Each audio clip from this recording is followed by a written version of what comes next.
காண்டோருக்கும் பிரான்சருக்கும் என்ன டிஃபரன்ஸ்? காண்டோரும் பிரான்சரும் ஒன்னா சேர்த்து அப்ளை பண்ணுமா இல்லனா எது முதல்ல அப்ளை பண்ணும்? இந்த மாதிரி டவுட் இருந்துச்சுன்னா இந்த வீடியோ உங்களுக்கு தான்.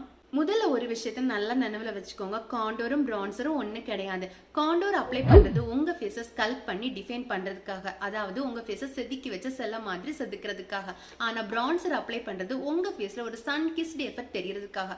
அதாவது பிரான்சர் அப்ளை பண்ணும்போது உங்க ஃபேஸ்ல ஒரு க்ளோ தெரியும், அதுவும் சன் கிஸ்ட் க்ளோ தெரியும்.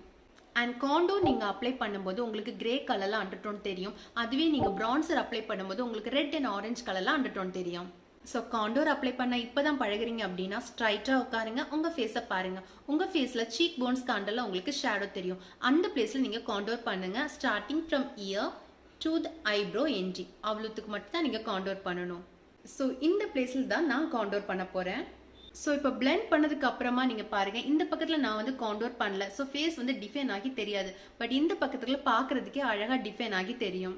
இப்போ பிரான்சர் அப்ளை பண்றது உங்க ஃபேஸ்ல ஒரு சன்கிஸ்ட் எஃபெக்ட் தெரியிருக்கான்னு சொல்லியிருக்கேன். ஸோ அந்த மாதிரி பார்க்கும்போது யாரும் அதை பர்டிகுலரா இங்க தான் பிளேஸ் பண்ணணும்னு பிளேஸ் பண்றது கிடையாது. சில பேர் இந்த மாதிரி பிரான்சர் பிளேஸ் பண்ணுவாங்க, சில பேர் மூக்குல, சில பேர் சின்ல. ஸோ உங்களுக்கு எங்க பிளேஸ் பண்ணா உங்க ஃபேஸ்ல வந்து சன்கிஸ்ட் எஃபெக்ட் தெரியும்னு நினைக்கிறீங்களோ அங்க பிளேஸ் பண்ணுங்க. நான் பிரான்சரை இந்த மாதிரி பிளேஸ் பண்றேன். பிளெண்ட் பண்ணிக்கோங்க. இப்போ பாருங்க, பிரான்சர் அப்ளை பண்ண பிளேஸ்ல ஒரு சின்னதா ஒரு பிளெண்ட் கூட ஒரு சின்னதா ஒரு எஃபெக்ட் இந்த மாதிரி தெரியும். பட் நீங்க இந்த பக்கத்துல பாருங்க, அந்த மாதிரி எந்த பிளெண்டோ இல்ல எஃபெக்டோ எதுவுமே தெரியாது. ஸோ இப்போ உங்களுக்கு காண்டோர் அண்ட் பிரான்சருக்குள்ள டிஃபரன்ஸ் புரிஞ்சிருக்கும். இந்த மாதிரி யூஸ்ஃபுல் வீடியோஸ்க்கு என்ன சப்ஸ்கிரைப் பண்ண மறந்துடாதீங்க.